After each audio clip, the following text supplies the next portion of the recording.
Spoken English ക്ലാസ്സിൻ്റെ പുതിയൊരു അധ്യായത്തിലേക്ക് സ്വാഗതം. ഇന്ന് നമ്മൾ 75 ദിവസം കൊണ്ട് 75 ഇംഗ്ലീഷ് പാഠങ്ങൾ, അതാണ് നമ്മൾ കണ്ടുകൊണ്ടിരിക്കുന്നത് അല്ലേ. അപ്പോൾ തീർച്ചയായിട്ടും ഇന്ന് 4ാമത്തെ ദിവസമാണ്. എൻ്റെ പേര് ജസ്റ്റിൻ തോമസ്. ഇന്ന് നമ്മൾ പഠിക്കുന്നത് ഈ കുക്കിങ്ങുമായിട്ടൊക്കെ ബന്ധപ്പെട്ട ചില സെൻറ്റൻസുകൾ, നമ്മൾ സാധാരണ അടുക്കളയിൽ ഉപയോഗിക്കുന്ന ചില സെൻറ്റൻസുകൾ. അപ്പോൾ ശ്രദ്ധിക്കുക, നമ്മളിപ്പോൾ ഇംഗ്ലീഷ് പഠിക്കുമ്പോൾ നമ്മൾ വേർഡ്സ് അല്ല പഠിക്കേണ്ടത്, സെൻറ്റൻസുകളാണ് പഠിക്കുന്നത്. നമ്മൾ എപ്പോഴാണല്ലോ അങ്ങനെയാണ് പഠിച്ചിട്ടുള്ളത് അല്ലേ. അപ്പോൾ തീർച്ചയായിട്ടും ശ്രദ്ധിക്കുക, കോമൺ ആയിട്ടുള്ള ചില സെൻറ്റൻസുകൾ.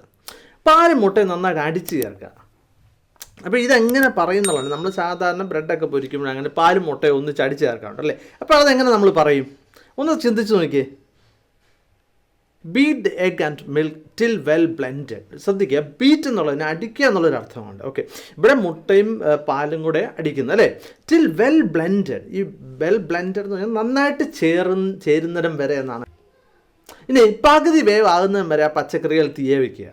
അല്ലെങ്കിൽ നമ്മൾ പറഞ്ഞില്ല പകുതി വേവായാൽ മതി എന്നൊക്കെ പറഞ്ഞില്ലേ, അതെങ്ങനെ പറയാം? Boil vegetables until it is partially cooked. ഇവിടെ ശ്രദ്ധിക്കുക, ബോയിൽ എന്ന് പറഞ്ഞാൽ തിളപ്പിക്കുക എന്നുള്ള അർത്ഥമാണ് അവിടെ ഉള്ളത്. ഇനി ശ്രദ്ധിക്കുക, ഈ വെജിറ്റബിൾസ് എന്നല്ല പറഞ്ഞത്, വെജിറ്റബിൾസ് എന്നാണ് ഇതിൻ്റെ റൈറ്റ് പ്രൊനൗൺസിയേഷൻ. അണ്ടിൽ അതുവരെ ഇറ്റ് ഈസ് പാർഷ്യലി കുക്ക്ഡ്. ഈ പാർഷ്യലി കുക്ക്ഡ് എന്ന് പറഞ്ഞാൽ കുറച്ച് കുക്ക് ചെയ്യുന്ന അർത്ഥം. ഇനിയിപ്പോൾ ഹാഫ് കുക്ക്ഡ് എന്ന് വേണമെങ്കിലും നമുക്ക് പറയാം.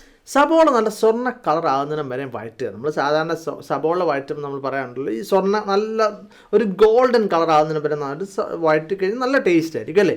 അപ്പോൾ നമ്മളിപ്പോൾ ഒരാളോട് പറയുക അവിടെ അത്ര സമയം വരെ വഴറ്റണം എന്നെങ്ങനെ പറയാൻ വേണ്ടി പറ്റും? Fry onion to a golden brown. ഈ വഴറ്റുക എന്നുള്ളതിന് സത്യത്തിൽ അതിന് ഫ്രൈ എന്നാണ് പറയേണ്ടത്. അല്ലെങ്കിൽ അപ്പോൾ എണ്ണയ്ക്കകത്തിട്ട് നമ്മൾ അതിന് ഡീപ്പ് ഫ്രൈ എന്നാണ് പറയുന്നത്. എണ്ണയ്ക്കകത്തിട്ട് നമ്മൾ മീനൊക്കെ വറക്കത്തില്ല, അത് ഡീപ്പ് ഫ്രൈ ആണ്. സാധാരണ ഫ്രൈ എന്ന് പറഞ്ഞാൽ വഴറ്റുക എന്നുള്ളൊരു അർത്ഥമുണ്ട്. ഇനി ശ്രദ്ധിക്കുക, നമ്മൾ മലയാളത്തിൻ്റെ അത് തന്നെ കിട്ടണമെന്നില്ല അല്ലേ. ചാറ് കുറയ്ക്കുന്നതിനും വരെ തീയെ വെക്കണം കേട്ടോ. ചാറൊന്ന് കുറുകുന്നതിനും വരയ്ക്കണം. Listen please cook till gravy is slightly thick. Listen എന്ന് പറഞ്ഞാൽ അതൊന്ന് കേൾക്കുക. നമ്മൾ സാധാരണ ഇപ്പോൾ ഒരാൾ ഒന്ന് ഒരു അറ്റൻഷൻ കിട്ടാൻ വേണ്ടി നമ്മൾ പറയുന്നത് listen please cook till gravy is slightly thickened, അല്ലെങ്കിൽ ഗ്രേവി ഈസ് തിക്കൻഡ് എന്ന് പറഞ്ഞാൽ മതി, നന്നായിട്ട് കുറുകണം എന്നർത്ഥം. ഒരുപാട് വേവിച്ച് കഴിഞ്ഞാൽ എൻ്റെ രുചി പോകും. നമ്മൾ പലപ്പോഴും പറഞ്ഞ കാര്യമില്ല, ഇറച്ചിയൊക്കെ ഒരുപാട് അങ്ങ് വെന്ത് കുഴഞ്ഞ് എൻ്റെ രുചി പോകും അല്ലേ. അപ്പോൾ എങ്ങനെ പറയണം അത്? കറക്റ്റ്.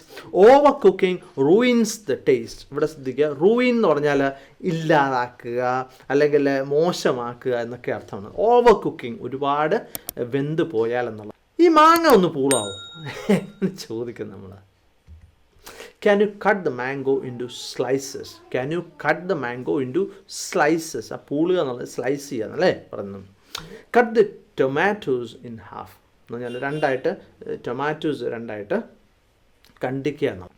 കൂടുതലുള്ള വെള്ളം ഒന്ന് ഊറ്റിക്കളയാമോ? Correct. Can you drain the excess water?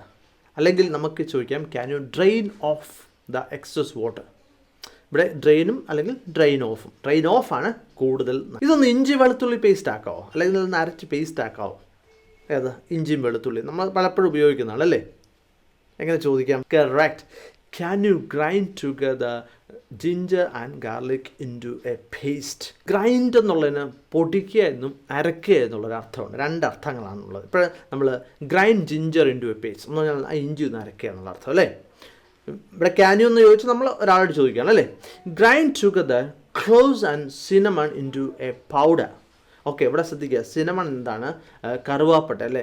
Cloves എന്ന് പറഞ്ഞാൽ ഗ്രാമ്പു. ഈ ഗ്രാമ്പും കറുവാപ്പട്ടയും കൂടെ ഒന്ന് പൊടിയാക്കാവോ എന്നാണ് ചോദിക്കുന്നത്. അല്ലെങ്കിൽ can you grind together. Okay, അതാണ് അവിടെ ക്വസ്റ്റ്യൻ ആയിട്ട് ചോദിക്കണം എന്നുണ്ടെങ്കിൽ. ഒരു 2 സ്പൂൺ ഓയിൽ ഒരു ചീനിച്ചട്ടി വെച്ചൊന്ന് 1 മിനിറ്റ് ചൂടാക്കാവോ? അല്ലെങ്കിൽ ആ 2 സ്പൂൺ ഓയിൽ എടുത്ത് ആ ചീനിച്ചട്ടി വെച്ചൊന്ന് ചൂടാക്കിയേ എന്നങ്ങനെ പറയാം. Can you heat 2 tablespoons oil in a pan about 1 minute? Okay, ഇവിടെ നമ്മൾ ചോദിച്ചത് 2 മിനിറ്റ് ആ പാനി വെച്ചിട്ട് ഒന്ന് ചൂടാക്കാവോ. 2 ടീസ്പൂണ് ഓയിൽ ആ പാനി വെച്ചൊന്ന് 1 മിനിറ്റ് ചൂടാക്കാവോ. ഇവിടെ ശ്രദ്ധിക്കുക, നമ്മൾ ചീനിച്ചട്ടി എന്നുള്ളതിൻ്റെ ഇംഗ്ലീഷ് നമ്മൾ കണ്ടില്ലല്ലേ. സത്യത്തിൽ അതിന് പാൻ എന്ന് ഉപയോഗിച്ചാൽ, ചട്ടി ചീനിച്ചട്ടി കേൾക്കും, നമുക്ക് പാൻ എന്ന് ഉപയോഗിച്ചാൽ മതി. ഇനി ശ്രദ്ധിക്കുക, ടേബിൾ സ്പൂൺ വേണ്ട, വെറും സ്പൂൺ ആണെങ്കിലും ഉപയോഗിച്ചാൽ മതി. എത്ര ചൂടിലിടണം? നമ്മളിപ്പോൾ ഗ്യാസ് അടുപ്പാണെങ്കിൽ നമ്മൾ നോബ് തിരിച്ചിട്ടല്ലേ എന്തേലും ചൂടിലിടണം എന്നൊക്കെ നമ്മൾ ചോദിക്കില്ലേ. എത്ര ചൂടിലിടണം?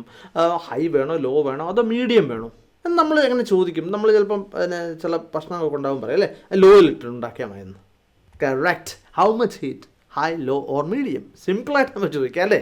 ടേൺ ഓഫ് ദി സ്റ്റൗ എന്ന് പറഞ്ഞാൽ ഗ്യാസ് അടുപ്പ് അങ്ങ് ഓഫ് ചെയ്തേക്കാണ് എൻ്റെ. ഈ ചപ്പാത്തിയെ ഒന്ന് നന്നായിട്ട് കുഴച്ചൊന്ന് മയത്തിലാക്കാവോ? ഇപ്പോൾ ശ്രദ്ധിക്കുക, അല്ലെങ്കിൽ ഒന്ന് തേക്കുക എന്നൊക്കെ നമ്മൾ പറയത്തില്ല, ആദ്യം ഇതൊക്കെ ഒന്ന് മിക്സ് ചെയ്യുമല്ലേ, വെള്ളവും മുട്ടയൊക്കെ ഇടേണ്ട സാധനങ്ങളൊക്കെ ഇട്ട് റെഡിയാക്കും. അതിനുശേഷം നമ്മളിത് തേക്കണം അല്ലേ, കുറച്ച് നേരം ഒന്ന് തിരുമുക, തേക്കുക എന്നൊക്കെ പറയത്തില്ല, അല്ലെ ചപ്പാത്തി നന്നായിട്ട് കുഴയ്ക്കുക എന്നൊക്കെ പറയും. അതിന് നമ്മളെങ്ങനെ പറയാൻ വേണ്ടി പറ്റും? കറക്റ്റ്. ഇനി നീടെന്നാണ് എന്തിന് ഈ കുഴയ്ക്കുക എന്ന് പറയുന്നത്, നീടെന്നാണ് പറയുന്നത്, നന്നായിട്ട് ഈ കുഴച്ച് റെഡിയാക്കുന്നത്. നീഡ് ദി ചപ്പാത്തി ഡോ. ഡോ എന്ന് പറഞ്ഞാലാണ് കുഴച്ച മാവിനാണ് ഡോ എന്ന് പറയുന്നത്. അപ്പോൾ ചപ്പാത്തി ഡോ എന്ന് പറഞ്ഞാൽ ചപ്പാത്തിയുടെ കുഴച്ച മാവ് അല്ലേ, അണ്ടിൽ ഇറ്റ് ഇസ് സ്മൂത്ത്. ഇപ്പോൾ പൊറോട്ടയുടെ ആ മാവ് നമ്മൾ നന്നായിട്ട് കുഴക്കേണ്ടത്, അപ്പോൾ അതിന് തോന്നി പറയും പൊറോട്ട ഡോ എന്ന് പറഞ്ഞാൽ മതി അല്ലേ. ശ്രദ്ധിക്കുക, ഇനി നീഡ് ഇൻ മെഷീൻ എന്ന് പറഞ്ഞു കഴിഞ്ഞാൽ എന്താണ്? മാവ് കുഴയ്ക്കുന്ന യന്ത്രം. ഇപ്പോൾ ചിലപ്പോൾ വലിയ വ്യവസായാടിസ്ഥാനത്തിലൊക്കെ ആണെങ്കിൽ നമുക്ക് എന്ത് ആവശ്യമുണ്ട്? നീഡിങ് മെഷീൻ ആവശ്യം. എനിക്കറിയാം എങ്ങനെ ആപ്പിളിൻ്റെ തൊലി കളയണമെന്ന്. ഇപ്പോൾ നമ്മൾ ഒരാളോട് പറയും ആപ്പിളിൻ്റെ തൊലി എന്ന് പറയാം, അപ്പോൾ എനിക്കറിയാം ആപ്പിളിൻ്റെ തൊലി എങ്ങനെ കളയാം. I know how to peel. തൊലി കളയുന്നതിന് എന്താണ് പറയുന്നത്? പീൽ എന്നാണ് പറയുന്നത്. ഹി പീൽ ദ ഫ്രൂട്ട്, അല്ലെങ്കിൽ ഹി പീൽ ഫ്രൂട്ട് എന്ന് പറഞ്ഞാൽ എന്താണ്? ആ പഴത്തിൻ്റെ തൊലി കളഞ്ഞു. എന്ത് പഴമുള്ള ആപ്പിളാകാം, എന്താ മാങ്ങയാകാം, എന്ത് വേണമല്ലോ, അതിനൊക്കെ പീൽ എന്നാണ് പറയുന്നത്, തൊലി കളയുന്നത്. ഇനി അടുത്തത് പഴത്തൊലി വലിച്ചെറിയരുത്. ഇതെങ്ങനെ പറയാൻ പറ്റും? നമ്മൾ ആരും പഴത്തൊലി വലിച്ചെറിയുന്നതാണ് നമ്മൾ പറയത്തില്ല, പഴത്തൊലി വലിച്ചെറിയില്ല കേട്ടോ. എങ്ങനെ പറയാം? Please don't throw away the banana peel, അല്ലെങ്കിൽ please don't throw the banana peel എന്ന് ഇവിടെ ഉദ്ദേശിക്കുന്നുണ്ട്. ബനാന പീൽ എന്ന് പറഞ്ഞാൽ അതിൻ്റെ അർത്ഥം പഴത്തൊലി എന്നുള്ളതാണ്. മനസ്സിലായല്ലോ പഴത്തൊലിയുടെ ഇംഗ്ലീഷ് എന്താണെന്ന്? Banana peel. കവറെന്നല്ല പറയുന്നത്, പീൽ എന്നാണ് ഇതിന് പറയുന്നത്. ഇനി പീൽ എന്താണ്? തൊലി കളയാന്നുള്ളൊരു അർത്ഥം ഉണ്ടല്ലേ, നമ്മൾ കണ്ടായിരുന്നു. 2 മിനിറ്റ് നന്നായിട്ട് ഇളക്കി കൊടുക്കണം. ഇപ്പോൾ നമ്മൾ എന്തെങ്കിലും സാധനം ഉണ്ടാക്കുമ്പോഴല്ലേ 2 മിനിറ്റ് നന്നായിട്ടൊന്ന് ഇളക്കി കൊടുക്കണം കേട്ടോ. Please steer it continuously four 2 minutes. Steer എന്ന് പറഞ്ഞാൽ ഇളക്കുക എന്നുള്ളതാണ്. Steer it continuously four 2 minutes. ഇത് ചൂടായിട്ട് കഴിക്കണം കേട്ടോ. ഇപ്പോൾ ശ്രദ്ധിക്കുക, ഇങ്ങനെയൊക്കെ പറയുമ്പോഴേ നമ്മൾ സത്യത്തിൽ അവിടെ കഴിക്കുക എന്നുള്ളതൊന്നും വരുന്നില്ല. നമ്മൾ അതിൻ്റെ English it should be serve hot, അല്ലെങ്കിൽ it should be serve cold. തണുത്തായിട്ട് അത് കഴിക്കണം. ഇപ്പോൾ ചിലപ്പോൾ ഐസ്ക്രീമൊക്കെ നമ്മൾ തണുത്ത് തന്നെ കഴിക്കണം. ഇനി കുക്കർ വാങ്ങി വെച്ചിട്ട് അത് ഇരുന്ന് തണുക്കാൻ വേണ്ടി വെക്കണം. എന്നിട്ട് വാങ്ങി വെക്കുക, എന്നിട്ട് അത് തണുക്കാൻ വേണ്ടി വെക്കണം. അതിന് പുറത്ത് വെള്ളമൊന്നും കോരി ഒഴിക്കില്ല, അത് നാച്ചുറലായിട്ട് അതിനെ തണുക്കണം എന്നാണ് ഉദ്ദേശിച്ചത്. Please remove the cooker from heat and allow to cool naturally എന്ന് പറഞ്ഞാൽ എന്താണ്? തീയിൽ നിന്ന് മാറ്റുക നാച്ചുറലായിട്ട്, എന്ന് പറഞ്ഞാൽ മുകളിൽ വെള്ളമൊന്നും കോരി ഒഴിക്കുക, അത് അവിടെ ഇരുന്ന് തണുക്കട്ടെന്നാണ് എൻ്റെ അർത്ഥം.